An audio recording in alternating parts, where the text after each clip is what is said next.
여러분들의 오늘 하루는 어떠셨나요? 최근 1년간 기쁜 일과 슬픈 일, 웃는 상황과 짜증나는 상황 중 어떤 경우가 더 많으셨나요? 예전에 어떤 상사는 직장 생활이 행복하다면 회사에 돈을 내고 다녀야지 라고 말했지만 그 당시 저는 절대 동의할 수가 없었고 그냥 속으로 당신은 아무리 힘들어도 그게 당연하다고 생각하고 노예 같은 직장 생활을 하고 있구나 라고 불쌍하게 생각했죠. 물론 저의 직장 생활도 그다지 행복하지는 않았고 지금도 나쁜 기억들로 가득합니다. 솔직히 지금 생각해봐도 즐겁거나 웃었던 일은 10%, 상사에게 깨지거나 나쁜 일은 90% 정도였던 것 같고요. 특히 자신감과 자존감이 바닥을 치는 상황들은 아직도 기억에 선명하죠. 하지만 그때 저는 너무 가진 것이 없었고 월급이 무엇보다 소중했기 때문에 어쩔 수 없이 참고 견뎠을 뿐 가슴속에는 항상 사표를 써놓고 생활했죠. 그런데 신기한 것은 제가 참을성과 끈기가 강해서인지 직장 생활을 22년간이나 했다는 사실이고요. 다행히 제가 다닌 회사는 대한민국 사람이라면 누구나 알 수 있는 대기업이었고 나름 인정받는 기획실에서 근무했기 때문에 프라이드도 약간은 있었지만 자신감과 자존감이 바닥을 치는 많은 상황들로 인해 회사에 대해 점점 실망하게 되고 그리고 어느 순간 아무런 기대도 하지 않게 되었죠. 그러니 동기들보다 빠르게 차장이나 부장으로 승진을 해도 전혀 기쁘지 않았고 그 다음 임원은 전혀 생각하지도 않았죠. 단지 회사를 조금 더 오래 다닐 수 있는 선택권이 나에게 주어졌다는 사실 자체가 그나마 다행인 정도였고요. 그리고 약간의 보상을 받을 수 있는 퇴직의 순간만을 기다리고 생활했죠. 어쨌든 저의 직장 생활은 전혀 행복하지 않았습니다. 그렇다면 지금 여러분들의 직장 생활은 어떻습니까? 저처럼 아무 생각 없고 월급 때문에 어쩔 수 없이 회사를 다니고만 계십니까? 혹시 자신감과 자존감에 상처를 입어서 힘들어하고 계시진 않으세요? 그래서 오늘은 회사에서 자신감과 자존감이 바닥을 치는 상황들에 대해 이야기를 해보고자 합니다.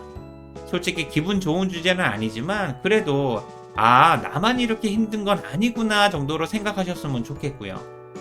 그럼 시작하기에 앞서 구독과 좋아요를 부탁드릴게요. 사실 회사에서 자신감과 자존감이 바닥을 치는 상황들이 너무나 다양하고 많죠. 상사나 동료들의 의미 없는 말 한마디에 상처를 받기도 하고요. 우리 대부분은 회사에서 매일 마음이 상하고 바닥을 치고 있죠. 그래서 제가 직접 경험하고 느꼈던 4가지만 이야기해본다면 우선 첫 번째는 상사로부터 공개적으로 작살났을 때입니다.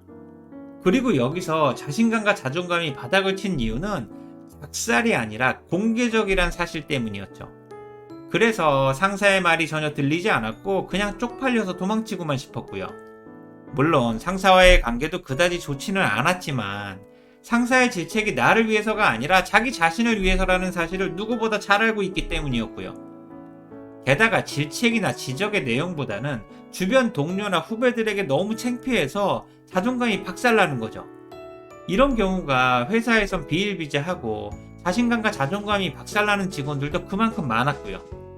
어쨌든 직장생활이 원래 이런 거라면 직장생활 자체가 너무 잔인하고 슬픈 거죠.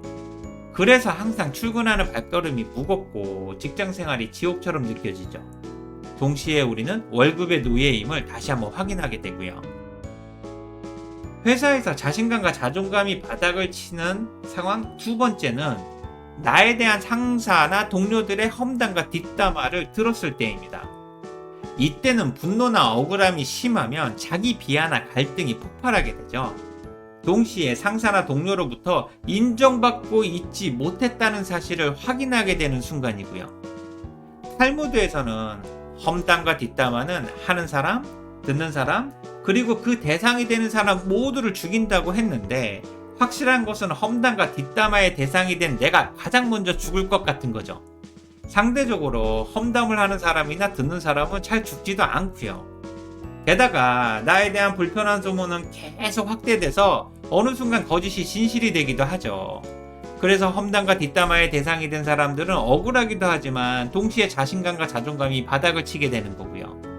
그래서 저는 누군가를 험담하는 것이 험담의 대상이 되는 것보다 100배는 좋다고 생각합니다. 그러니 제발 피해자로만 남지 마시고 차라리 가해자가 되세요.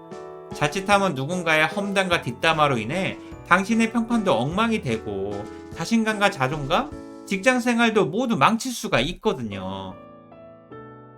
회사에서 자신감과 자존감이 바닥을 치는 상황 세 번째는 성과나 경쟁이라는 미명하에 벌어지는 수많은 비교와 서열, 그리고 그에 따른 불행한 결과물을 직접 확인했을 때입니다. 직장인은 누구나 고과나 평가 등급이 최하위고 승진을 누락했을 때 분노하게 되죠. 물론 동일 직급에서 여러 번 누락하면 상태는 더 심각해지고요. 솔직히 나쁜 고과나 평가 결과를 받아들일 수도 없고 이해도 잘 안 되죠. 마음 같아선 모든 사람들이 승진을 누락해도 나는 반드시 승진을 해야만 하죠. 스스로 충분히 그럴 자격이 된다고 생각하고요. 하지만 현실은 승진 누락이나 불행한 결과물들을 수용해야만 하죠. 아니면 회사를 그만두어야 하니까요. 그래서 어쩔 수 없이 결과를 수용해야 할 때 자신감과 자존감은 바닥을 치게 되는 거고요. 그리고 이렇게 나쁜 결과를 계속 수용하면서 자신감과 자존감은 바닥을 치게 되고 어느 순간 당연하다고 느껴지게 되죠. 이 상황들이 지속되면 회사에 대한 피해의식과 반감이 커지게 되고요. 결과적으로 회사를 욕하면서도 누구보다 열심히 다니게 되는 거죠. 여러분들도 출근하면 이런 모습의 직장인들이 많이 보이지 않으세요? 회사에서 자신감과 자존감이 바닥을 치는 상황 마지막 네 번째는 답답하고 힘든 상황에 대해 공감하거나 함께 이야기할 수 있는 동료들이 없을 때입니다. 인간은 누구나 외롭고 고독하지만 직장인은 이럴 때 엄청나게 고립감을 느끼게 되죠. 이런 경우 조직에서 왕따나 집단 따돌림으로 인해 자신감과 자존감이 무너지고 자연스럽게 퇴직이나 부서 이동을 선택하게 되죠. 물론 부서 이동을 해도 왕따나 조직 부적응자라는 좋은 글씨는 지워지지도 않고요. 직장인에게 가장 중요한 평판이 이와 비슷한 거죠. 그리고 제가 경험한 직장인들의 퇴직은 대부분 너무 힘든 상황에서 고립감을 느끼면서 자신감과 자존감의 상처를 입고 어느 순간 자연스럽게 퇴직을 선택하더라고요. 당연히 그 바탕에는 자신감과 자존감의 무너짐이 있는 거죠. 그래서 저는 조직에서 고립감이나 존재감의 상실이 퇴사를 선택하게 하는 가장 큰 이유라고 생각합니다. 지금까지 제가 개인적으로 경험하고 느꼈던 회사에서 자신감과 자존감이 바닥을 치는 상황들에 대해 이야기를 해봤습니다. 다시 한번 간단히 정리하자면 첫 번째는 상사로부터 공개적으로 착살났을 때, 두 번째는 나에 대한 상사나 동료들의 험담과 뒷담화를 들었을 때, 세 번째는 수많은 비교와 서열, 그리고 불편한 결과물들을 직접 확인했을 때, 그리고 마지막 네 번째는 힘든 상황에 대해 공감하거나 함께 이야기할 동료들이 없어서 고립감을 느낄 때입니다. 물론 이 외에도 자신감과 자존감이 바닥을 치는 수많은 상황들이 있을 겁니다. 우리가 직장 생활을 불행하다고 느끼는 이유는 지금의 불행을 더 크고 확실한 불행이라고 느끼고 승진이나 좋은 일들은 행복이 아니라 다행이라고 생각하기 때문이죠.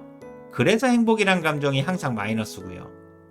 그럼에도 불구하고 직장 생활을 어쩔 수 없이 계속해야만 하는 상황이 자신감과 자존감을 바닥으로 몰고 가는 거고요. 저의 22년간의 직장 생활은 그랬습니다.